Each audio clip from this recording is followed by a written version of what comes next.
Hey, JJ here. Welcome and welcome back to The Art of Value. So today I wanted to talk about AI, artificial intelligence. It's something that I've been kind of tracking for more than a decade, really. I think I started reading about exponential growth in technologies, been involved in working in technology, in various parts of technology, like for the Nokia before or when 3G was just starting getting going, and then uh, and digital advertising, digital marketing, that kind of thing. So I'm kind of familiar with it. It's not really value investing territory, traditional value investing territory, but I think younger investors, perhaps in less than their 50s, will be more comfortable with it. But I was been thinking about it more lately because I've run across quite a few things that I think AI is kind of entering prime time territory, and you'll see what I mean when we talk about it more. But it's just starting off with some of the stocks in my own portfolio that I own, just thinking about how they're involved in AI and how they use it, or that they do. And so it's becoming more and more a part of the not just the investing landscape, but just general in companies. More and more companies are using it. It's becoming fairly widespread, especially in technology. I'll just run you through. So Micron Technology is one of my positions, and it's makes memory for different applications, but for AI, uh, it's different sectors. Auto, 5G is going to be big, uh, just in general computing. So it's I got this from the web. Micron's technology is powering a new generation of faster, intelligent global infrastructure that makes mainstream artificial intelligence possible. So it's this mainstream AI that I'm going to talk about and more interested in. Is it ready? So I'm kind of keeping a lookout in terms of investing, as far as investing goes, keeping a lookout for what are going to be the first big consumer applications of AI for a start. And it doesn't necessarily mean that people are going to know that it is, but what's become apparent is that when we think of AI, consumer AI, perhaps is say Apple Siri, Amazon Alexa, Google Assistant. But what I'm seeing now is things that are kind of in the background. They're out there, applications involving more complex things and user-friendly. Think about the Turing test. If you're talking to a chatbot or talking to a computer, and you can't distinguish it from a human being, you're not sure. And so there have been times in history where I've thought that I've seen new technology and just thought, wow, that's indistinguishable from magic. Let's say I think Steve Jobs said that, didn't he, or he used it. There are those times where, like the first iPhone is one of those things, uh, and I think we're starting to see that now, and I'll show you what I mean. But first of all, Alibaba is another company that uses AI. Spotify using AI to, I believe, in conjunction with humans to curate playlists for people, and let's say recommendation engine is what it's been called for years. Pinduoduo uses it. Stitch Fix uses it for, which is a one that was I was drawn to this company for this reason, that it's personalized online shopping, and it uses AI to help that, to personalize people's choices in picking apparel. I don't know if that company is going to work out yet. The share price has certainly gone way down, and I think it's undervalued. That's not investment advice. Nothing that you hear is investment advice. Do your own research, but it seems cheap to me. But it may not work out. It seeming to be, though. I just see how far it can go. It's still a fairly small company in US terms. Square Block is another one that using it for small business lending and Square Capital AI for payment fraud protection. I'd say probably Visa and MasterCard use it for that as well. It's a synthetic biology company, very small, that's starting to work out. I like it a lot, and it's using it to acquire AI technology Leader Beauty Labs recently in 2021 and acquired a company that helps. I won't go into the details of how these are used. This picture here is from a video that I'm going to show of a NVIDIA center that's been set up in Cambridge, which will help with AI learning and AI applications. I don't know any details other than that, but that's another company that people will invest in to be involved in investing in AI, making the chips that run AI. So some of the applications when I did a bit of research, what's AI used for? That already it's used for, and it will be increasingly used for, I think, e-commerce, education, lifestyle, navigation, robotics, human resources, healthcare, agriculture, gaming, automobiles, social media marketing. Social media marketing, yes, it will be used for social media marketing, but social media and marketing, those two together. Chatbots, which I'm really interested in at the moment, and I think this video will be mostly about that because it's become quite amazing, really. I think finance. So let's get to this. I found this guy called Dr. Alan D. Thompson, Australian guy who is involved in following AI, and AI has worked with lots of people in AI and follows it and does research. And I can't play the video here because my my setup here won't play it, but I can play the audio, which is probably better anyway. People are watching people are watching this let's say video podcast on YouTube, and there's video podcast on Spotify now, but a lot of people will be on audio as well on various services.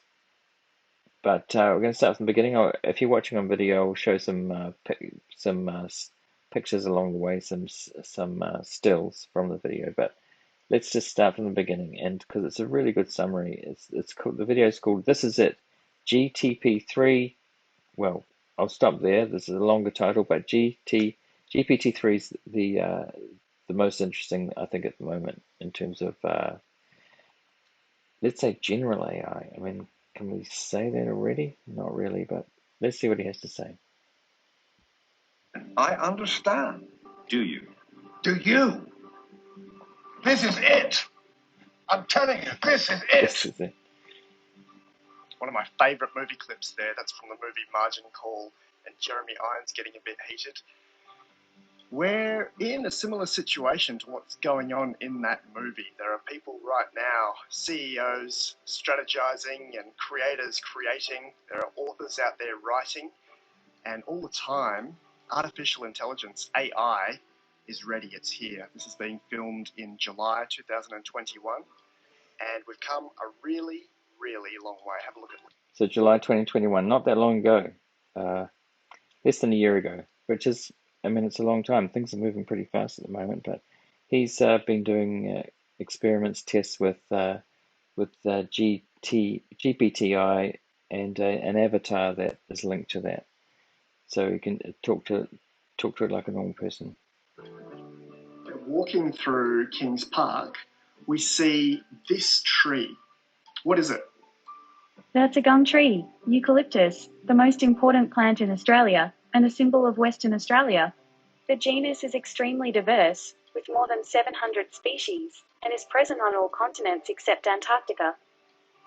As we're making... So the AI has picked up that from a photo, and answered the question from seeing the photo. Way home, I get a message on my phone. It says, "Call now." It's from my brother. What does it mean? Maybe he wants to have a chat with you. It's possible he wants to talk about something serious. So even that little interaction is amazing too, where he's asked a question about getting a text message and it's picked up that, what could his brother be talking about? It's urgent. What could it be? This is so far more advanced than something like Siri or Amazon Echo. So you can see we've come a lot further than Amazon Alexa sorry. or Apple Siri or Google in terms of... Which is what he's saying. asking questions and it just going out to the internet and finding an answer. That's not what's happening anymore. AI is at a stage where it can process and output language far, far better than a human. In fact, I'm leading a project at the moment where we're going to IQ test the brain behind Lita. And the brain behind Lita is by an organization called OpenAI. And they've called this brain generative. So I've got the OpenAI website on the screen if you're watching the video.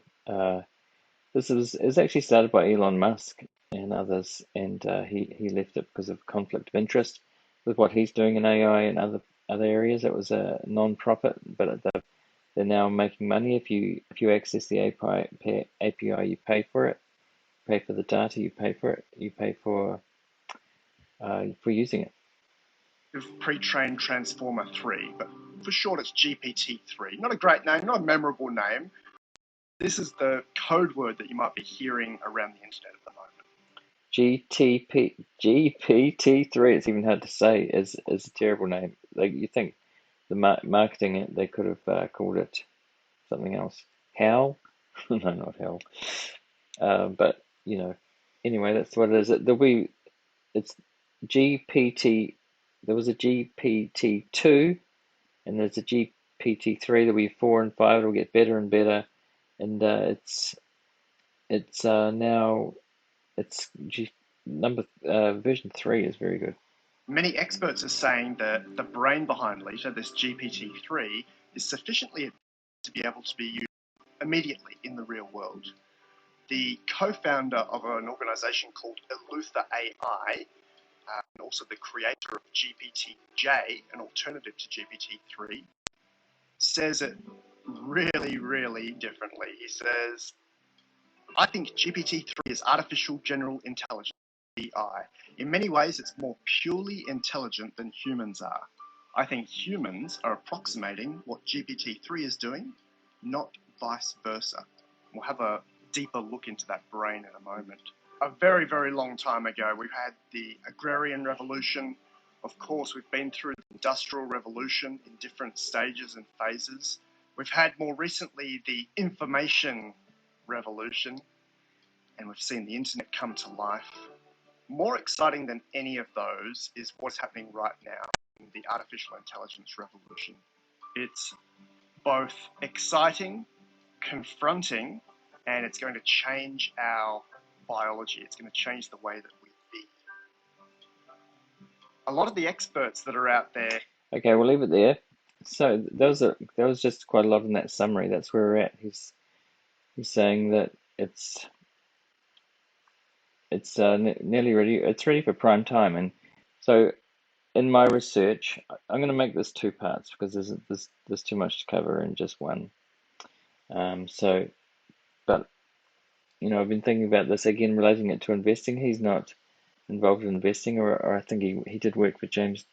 I think he said James Dyson's family office at one point. So he's not unaccustomed to working with investors and business people like that. So there's more to it, but at the moment, I've showed the OpenAI website on video. So what I'm showing now is what I've been experimenting with. Some of the applications that use PT3. So we've seen Lita, that he's been giving Lita an IQ test. There's a whole series on his website. I'm going to link to his videos, his channel. I think I've played this video, and it's good stuff. There's a lot through there.